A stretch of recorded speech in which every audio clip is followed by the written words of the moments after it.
बच्चों study class में आपका स्वागत है।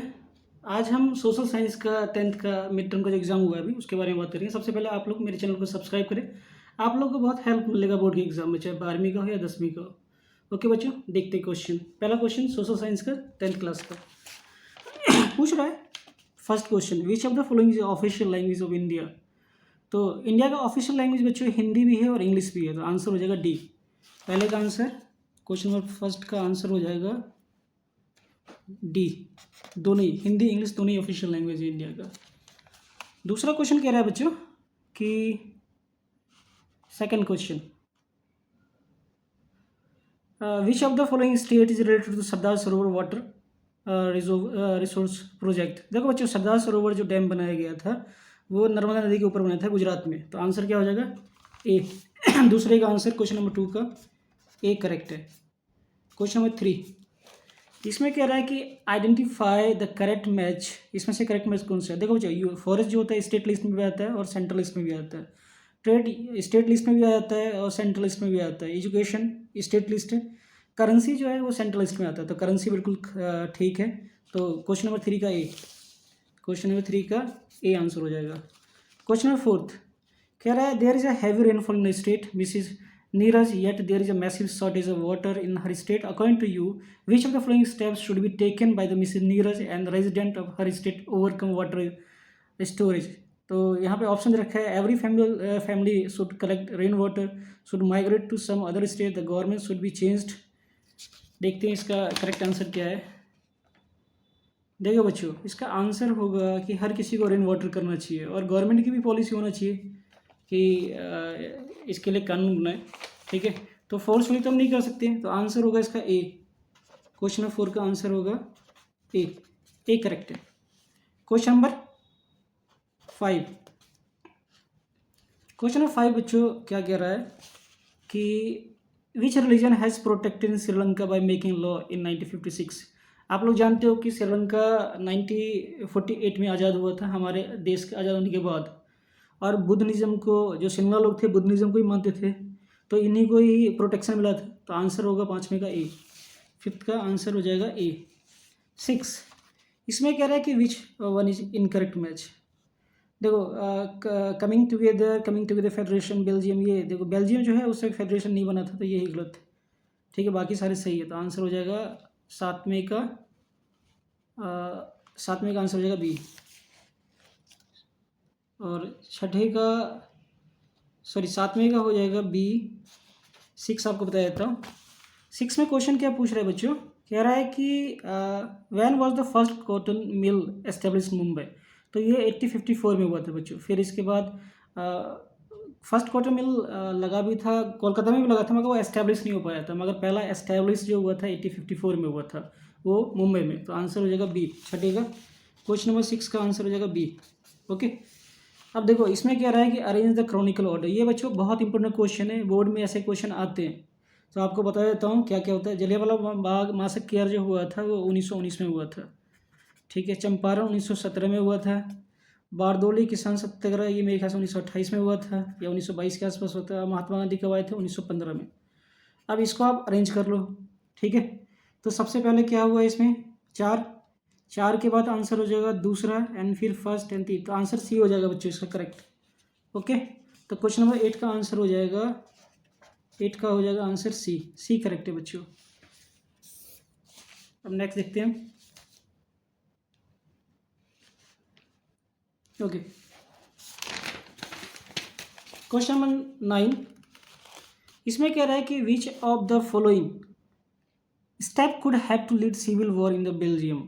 इसमें से ऐसा क्या होता है जो सिविल वॉर छिड़ जाता है बेल्जियम के अंदर। फॉर्मिंग कम्युनिटी गवर्नमेंट तो बाद में बन ही गया था और इसके कारण कोई सिविल वॉर नहीं हुआ था। By transferring power of central government to regional government, ठीक है, ये भी नहीं हुआ था उस वक्त। बाई प्रोवाइडिंग मेजोरिटी, अगर मान लो कि मेजोरिटी डच थी, अगर उनको पावर दे देता तो शिमला जैसा हाल हो जाता जो श्रीलंका में हुआ था। तो आंसर क्या होगा सी, 9वें का आंसर सी। तो क्वेश्चन नंबर 9 का आंसर हो जाएगा बच्चों सी। ओके, क्वेश्चन नंबर 10 देखते हैं। इसमें कह रहा है, देखो बच्चों ये तो बिल्कुल सिंपल सा है। इसमें कह रहा है कौन सा करेक्ट स्टूडेंट, ए फ्रेडरिक सैल्यू। आप पहला चैप्टर पढ़ते हो, उसी में चित्र जो बनाया हुआ है वो फ्रेडरिक सैल्यू के द्वारा बनाया गया, जिसने नेशनलिज्म के बारे में एक्सप्लेन किया कि नेशनलिज्म होता क्या है, ठीक है। तो क्वेश्चन नंबर 10 का आंसर हो जाएगा A. Okay, correct statement. Question number 10 का आंसर हो जाएगा ए। क्वेश्चन नंबर 11 देखते हैं बच्चों। देखो इसमें कह रहा है कि where is the headquarter European Union located. देखो बच्चों, जब कम्युनिटी बेस पावर शेयरिंग किया गया था बेल्जियम में, तो उसके बाद क्या हुआ कि यूरोप का सबसे पीसफुल कंट्री बन गया बेल्जियम, और उसकी राजधानी बना ब्रुसेल्स। ब्रुसेल्स में ही इसका हेडक्वार्टर है यूरोपियन यूनियन का, और नाटो का भी शायद ब्रुसेल्स में ही राजधानी है। तो 11वें का आंसर क्या हो जाएगा बच्चों? सी। ओके, नेक्स्ट देखते हैं। अब ये कह रहा है कि which state first started joint forest management. देखो जॉइंट फॉरेस्ट मैनेजमेंट जो स्कीम कम्युनिटी बेस्ड था, तो ये पेड़ों को बचाने के लिए और पेड़ों की संख्या बढ़ाने के लिए लाया गया था। तो ये पहले उड़ीसा, फिर वेस्ट बंगाल, फिर अभी के वक्त देखें तो राजस्थान में भी है, मगर सबसे पहले कहाँ पे आया था? ये उड़ीसा में आया था। तो 12वां का आंसर क्या हो जाएगा बच्चों? 12वां का आंसर हो जाएगा सी। क्वेश्चन नंबर 12 का आंसर सी। ओके, नेक्स्ट देखते हैं। कह रहा है there is enough for everybody need not for anybody greed. तो गांधी जी ने कहा था, हम सब जानते हैं। In which context did Mahatma Gandhi give statement. अब गांधी जी ने ये जो कॉन्टेक्स्ट है, किस कॉन्टेक्स्ट में बोला था? देखो बच्चों, in context of freedom movement against the colonisation, in context of African independence and in context of resource conservation. देखो बच्चों, गांधी जी का मेन मानना था कि जो औपनिवेशिक गवर्नमेंट था वो एक नंबर के लालची गवर्नमेंट था, और रिसोर्स के लिए वो दूसरे देश को कॉलोनी बनाता था अपना, मतलब कि उपनिवेशवाद। ठीक है, तो इसका आंसर होगा, अगर इस मतलब का जानोगे तो आप कहीं नहीं मिलेगा, इसका आंसर डी ही होगा। इन कॉन्टेक्स्ट ऑफ रिसोर्स कंजर्वेशन के बारे में कहा था गांधी जी ने कि हमें लालच नहीं करना चाहिए, रिसोर्स का सही से यूज़ करना चाहिए। ठीक है, तो 13 का आंसर हो जाएगा बच्चों डी। ओके, 14 देखते हैं। देखो बच्चों, ये मैप में भी ऐसा क्वेश्चन देता है, इसलिए आप लोग ध्यान से देना, इसमें करेक्ट मैच करना। देखो सरिस्का वाइल्ड लाइफ सेंचुरी जो है ये राजस्थान में है बच्चों। ठीक है, तो इसका आंसर हो जाएगा राजस्थान, फर्स्ट का ए। ओके, मानस टाइगर रिजर्व जो है वो है आसाम में, तो ये दूसरा का हो जाएगा। एंड पेरियार नाम से मालूम चल रहा है, पेरियार ये साउथ में, तो केरला, तो इसका हो जाएगा 4। एंड बांधवगढ़ नेशनल पार्क कहाँ बच गया? मध्य प्रदेश, तो ये हो गया आंसर इसका 3। तो हमारा आंसर क्या है बच्चों? हमें देखना है कि इस ऑर्डर में है। पहले का आंसर होना चाहिए फर्स्ट का आंसर बी। ओके, बी कहाँ पे?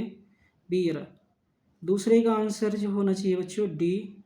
ठीक है, एंड तीसरे का आंसर ए, तो ये आंसर हमारा हो गया डी। ओके बच्चों, तो 14वां का आंसर जो होगा वो होगा डी। ओके बच्चों, इजी था, ये मैप से भी क्वेश्चन पूछता है इसमें से। Next question number 15। Question number 15 देखते हैं। In a country of women get equal pay for equal work as man, what is example. देखो बच्चों, ये जेंडर इक्वलिटी की बात किया जा रहा है। ठीक है, इस स्टेटमेंट, तो ये सिंपल सा दिया हुआ है क्वेश्चन नंबर 15 का डी। आंसर 15 का डी। ओके, क्वेश्चन नंबर 16 देखते हैं क्या कह रहा है। ये कह रहा है identify the type soil on the basis of following characteristic. The soil generally Sandy texture and सेलाइन। देखो रेतीली मिट्टी होता है बच्चों ये, जिसमें सैंडी हो और सेलाइन हो हल्का। Soil can be made cultivated irrigating, soil can be made cultivable by irrigating properly. हाँ, पानी अगर ठीक से मिले तो कल्टिवेट किया जा सकता है इसको। ठीक है, तो आंसर होगा इसका एरिड सॉइल, आंसर हो जाएगा डी। 16 का आंसर हो जाएगा बच्चों डी, करेक्ट है। ओके, 17 असर्शन रीजनिंग वाला बच्चों बहुत इंपॉर्टेंट होता है, और आपके पास नॉलेज होना चाहिए करेक्ट, तभी आप सही कर पाओगे इसको। ओके, देखते हैं। हाँ, हमें दे रखा है assertion the central government has right to make laws on the subject of computer software. बिल्कुल सही बात है, central government IT law information technology में आता है, सेंटर के पास पावर है। दूसरा, the central government has right to make laws on registry subject. Registry subject जो बजाता है वो भी सेंट्रल गवर्नमेंट के पास ही होता है, उस पर लॉ बना सकता है। मगर ये बच्चों दोनों बात सही है, मगर रीज़न नहीं है सही असर्शन का। दोनों ही सही है मगर रीज़न करेक्ट नहीं है ये। ठीक है, तो आंसर क्या हो जाएगा इसका? आंसर हो जाएगा बी। 17 का आंसर हो जाएगा बी। क्वेश्चन नंबर 17 का आंसर बी। ठीक है, बात दोनों सही है मगर रीज़न करेक्ट नहीं है ये। Question number 18। क्वेश्चन नंबर 18 देखो बच्चों, क्या कह रहा है हमें कि कह रहा था wild life protection act implement in 1972। बिल्कुल सही है, जानवरों को बचाने के लिए कानून बनाया गया था 1972 में। Okay, next, protecting wild life in India is sole responsibility to the government. मगर ये बात ठीक नहीं है कि ये केवल गवर्नमेंट की रिस्पॉन्सिबिलिटी है जानवरों को बचाना, जंगल को बचाना। ये इंसान, ये हम लोग की भी रिस्पॉन्सिबिलिटी है, कम्युनिटी का भी रिस्पॉन्सिबिलिटी है। ठीक है, तो हमारा आंसर जो है पहला सही है मगर रीजन इनकरेक्ट है कुछ। ओके, तो आंसर क्या हो जाएगा इसका? सी। 18 का आंसर हो जाएगा C. C correct, 18। Okay, question number 19 देखते हैं क्या है। 19 कह रहा है बच्चों, अगर देखते हैं, ये भी असर्शन रीजन बेस वाला है। The proportion children that die before the age 1 year is a proportion 1000 live children born that particular year represent the infant mortality. बिल्कुल सही बात है। अब दूसरा क्या है कि literacy rate major proportion literate population 7 and above age. Literacy rate हमें मालूम चलता है 7 साल से ज़्यादा कि कोई भी व्यक्ति जो पढ़ने भी आता हो लिखना भी आता हो उसे लिटरेसी रेट कहते हैं। दोनों बात ठीक है, ठीक है, मगर ये रीज़न पहले का रीज़न नहीं है असर्शन का हिसाब से, बात तो दोनों सही है। तो आंसर क्या हो जाएगा बच्चों? इसका भी बी हो जाएगा। तो 19 का क्या हो जाएगा आंसर? बी। क्वेश्चन नंबर 20 कह रहा है क्वेश्चन में there was no shortage of human labour in Victorian Britain. Victorian Britain में कोई भी शॉर्टेज नहीं था ह्यूमन लेबर का। बिल्कुल सही बात है, गरीबी इतना था तो कहाँ से शॉर्टेज होगा। दूसरा, poor farmer and unemployed people were moving from cities to village. ये बिल्कुल गलत बात है। सिटी से विलेज नहीं जा रहे थे वो, विलेज से सिटीज़ की तरफ जा रहे थे फॉर सर्च ऑफ वर्क। ठीक है, तो पहला बात ठीक है, दूसरा इनकरेक्ट है। तो इसका आंसर क्या हो जाएगा बच्चों? इसका हो जाएगा आंसर सी। क्वेश्चन नंबर 20 का सी करेक्ट है। ओके बच्चों नेक्स्ट वीडियो में क्वेश्चन आंसर की बात करूंगा, ये मल्टीपल चॉइस है आप लोगों के लिए। ठीक है, आप हमारे चैनल को सब्सक्राइब कीजिए, तो मैं बहुत अच्छी तरीके से आपको गाइड करूंगा बोर्ड के एग्जाम के लिए, 10th को भी 12th के लिए भी, चाहे कोई भी सब्जेक्ट के बच्चे हो। थैंक यू बच्चों।